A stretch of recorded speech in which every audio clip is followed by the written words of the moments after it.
अस्सलामुअलैकुम sir. Basically sir हमें project मिला, उसके हवाले से हम आए हैं जेस कंपनी के बारे में कुछ क्वेश्चन करने हैं। सबसे पहले आप अपना बेसिक थोड़ा सा इंट्रो दे दें। मेरा नाम ज़ुबैर ख़ान है और मैं यहाँ पे जो TSS हूँ, टायरेटरी सेल सुपरवाइज़र। मेरे पास टायरेटरी जो है वो है नॉर्दर्न वार्ड टाउन पूरा। मैं इस एरिया को पूरा देख रहा हूँ, जितनी भी रिटेल आउटलेट्स हैं, इवन फ्रेंचाइज़ का जो भी बिज़नेस है वो सारा मेरे पास होता है। और मेरे पास टारगेट्स होते हैं फ्रेंचाइज़ के, मुझे वो करवाना होता है। मेरे पास स्कीम है पूरी, DOs की डिस्ट्रीब्यूशन ऑफिसर होते हैं, उसके अलावा एक SND मैनेजर है, ये CS स्टाफ है, इनके पास पोस्ट पेड्स वगैरह जो भी होती हैं वो सारी चीज़ें हम करवा देते हैं। Okay sir. सर मेरा पहला क्वेश्चन ये है कि पाकिस्तान में जेस कंपनी उतना स्टार्ट कैसे किया और कब किया? 1995 में। 1995 में किया। बिल्कुल। और उसकी बुनियाद मतलब क्या सोच के किया था? वो बेसिकली उसकी बुनियादी वजह ये थी कि हम पहले चल रहे थे एम्स के ऊपर। हमारे पास कोई सिम वाला ऑप्शन नहीं था, जो सिम कहते हैं ना जिसको, वो GSM हमारे पास कोई ऑप्शन नहीं था। तो फिर उसी को बलाए ताक रखते हुए, सोचते हुए कंपनी ने जो है ना वो दूसरी ममालिक में, फॉरेन कंट्री में, तो वो सिम वाला ऑप्शन होता। तो कंपनी ने सोचा कि क्यों ना पाकिस्तान में लॉन्च किया। जब लॉन्च किया तो फिर बहुत अच्छा रिस्पांस मिला, उसके बाद फिर कुछ स्टार्ट किया। ठीक है सर। मेरा दूसरा क्वेश्चन ये है कि जेस कंपनी ने वारी के साथ कोलेब्रेशन किया था। बिल्कुल। उसके बारे में कुछ ब्रीफली अच्छा, वो हमारा एक्सपीरियंस जो था ना कोलैबोरेशन का वारी के साथ मर्जर जो हमारा हुआ, शुरू में तो थोड़ा सा स्ट्रगल किया हमने, बाकी बाद में जो है ना उसका बहुत अच्छा इम्पैक्ट आया। उससे हमारा जो है वो कस्टमर बेस बढ़ा, सब्सक्राइबर बेस बढ़ा, और वारिद के जो यूज़र्स थे पोस्ट पेड के वो मिले, तो बड़ा अच्छा एक्सपीरियंस था। उसके अलावा उसके ऊपर हमने काम भी बहुत किया, और उनके टावर्स जो हमारे पास जितनी भी BTS टावर लगे उनके, उसके ऊपर हमने वर्किंग की। उसके बाद थोड़ा सा मुश्किल फेज रहा ओवरऑल 2019 में हमने जो है ना वो सबको मर्जर के बाद ज़बरदस्त कर लिया था 2020 तक, और ओवरऑल सारा बेहतरीन हो गया था, ज़बरदस्त हो गया था। ठीक है, okay sir.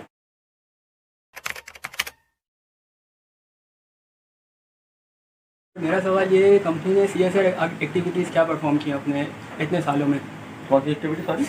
CSR activities, corporate social responsibility, जो आपके फलाई काम होते हैं, तो उनमें क्या अपना जो है किरदार अदा किया कंपनी ने? अभी आप बेसिकली देख लें, अभी जो पैंडेमिक चल रहा है हमारे पास कोरोना का, तो इसके ऊपर हमारी कंपनी ने सोशल एक्टिविटी में बहुत ज़्यादा काम किया है कि राशन बैग दिए हैं, और उसके अलावा प्राइम मिनिस्टर फंड में पैसे दिए हैं।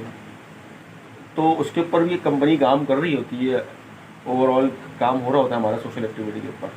जब कोलैबोरेशन किया है इनमें सोशल प्रोजेक्ट्स में? बिल्कुल। अच्छा, दूसरा क्वेश्चन ये है कि कंपनी न्यू टेक्नोलॉजीज़ इनोवेशन किस तरह ला रही है और अपनी सर्विस को किस तरह इनहेंस कर रही है वक्त के साथ साथ? अच्छा, हमारे पास पहले जो था वो सिर्फ 3G था। जी जी। हम 4G पे आए। जी जी। फिर उसके बाद 4G पे आने के बाद अभी हम नंबर 1 4G कंपनी है। सब्सक्राइबर बेस सबसे ज़्यादा है हमारा 4G का। तो हम जो है इसके ऊपर जो है जितनी भी डिजिटलाइज चीज़ें, हम डे बाय डे इसको ग्रो कर रहे हैं। ठीक है, हमारे पास नई नई चीज़ें ऐड हो रही हैं इसके अंदर, तो हम डे बाय डे सारी चीज़ें इसके अंदर ऐड कर रहे हैं, और डे बाय डे नई चीज़ें इसके अंदर आ रही हैं।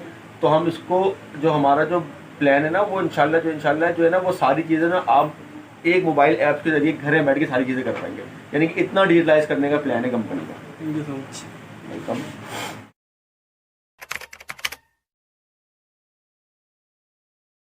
अस्सलाम वालेकुम, मेरा नाम साकिब है। जी वालेकुम अस्सलाम।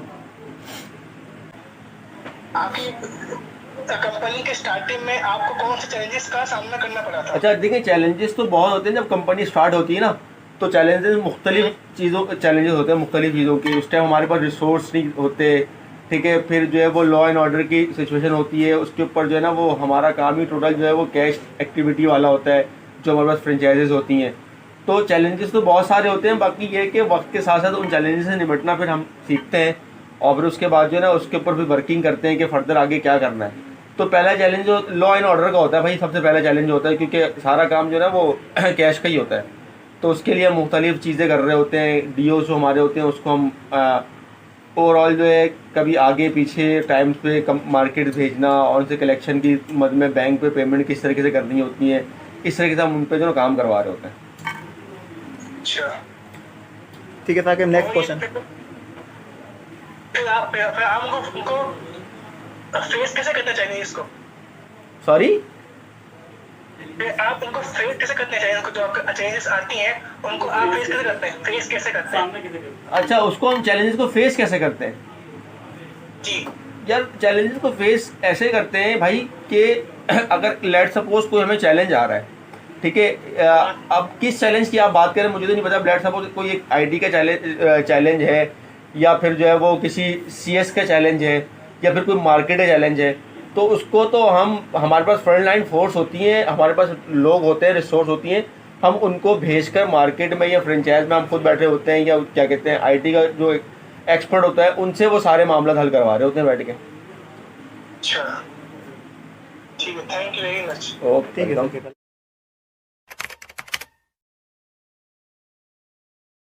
अस्सलाम वालेकुम। वालेकुम अस्सलाम। जी, मेरा नाम विश्वास जयपाल है और मैं आपसे कुछ सवाल करना चाहता हूँ हमारा प्रोजेक्ट के हिसाब से। जी विश्वास करें आप सवाल।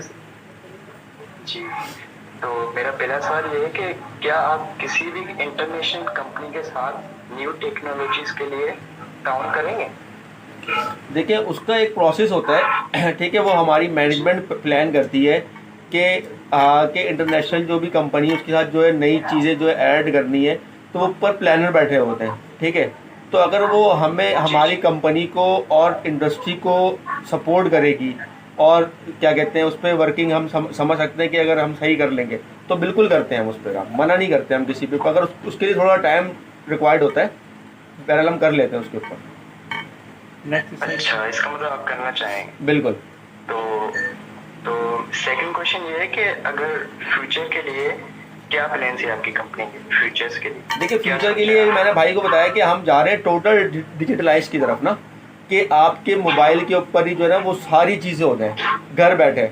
जो सब्सक्राइबर है हमारा वो बिल्कुल घर से बाहर ना निकले, ठीक है, क्योंकि कोरोना कब तक है नहीं है किसी को नहीं पता। माहिरीन कहते हैं कि ये आपके साथ ज़िंदगी के साथ जुड़ गई है ये चीज़, ठीक है, अब आपको इसी के साथ रहना है। तो हमारा प्लान ये कि आप मोबाइल के ऊपर जो ना वो घर पे बैठे सारा काम कर लें, इवन के आप घर के यूटिलिटी बिल से लेके और ग्रॉसरी से लेके और इसके अलावा जो आपके घर के रोज़मर्रा की चीज़ें आती हैं वो सारे काम आपके मोबाइल के थ्रू ही हो जाए। उसके लिए हम आपको देते हैं सर्विसेज 4G इंटरनेट की।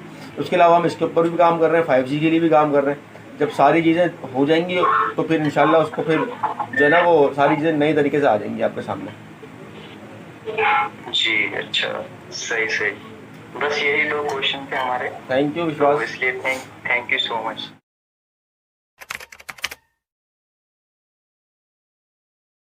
मेरा नाम फैज़ान है और मेरे भी 2 क्वेश्चन हैं कि पहला क्वेश्चन मेरा ये है कि जो पाकिस्तान में टेली कम्युनिकेशन अथॉरिटी है तो कंपनी उनके जो रूल्स हैं वो किस तरह से मतलब वो फॉलो करेंगी? अच्छा, उसके कुछ रूल्स ऐसे होते हैं कि जैसे कंपनी की SOP होती है, ठीक है, हम उस जो PTA है हमारा वो हमें कुछ बताता है कि भाई आप जो है ना वो कोई भी यानी कि फ्रॉड एक्टिविटी नहीं करनी। लाइक फ्रेंचाइज में कस्टमर आता है, ठीक है, उसने बताया हो कि वो थंब इम्प्रेशन लगा के अपनी कोई भी एक्टिविटी कर सकता है, ठीक है। तो हम उसकी एक्टिविटी थंब इम्प्रेशन के जरिए करते हैं, चाहे वो कोई भी हो, चाहे वो एक छोटा कस्टमर हो या कोई VVIP कस्टमर हो।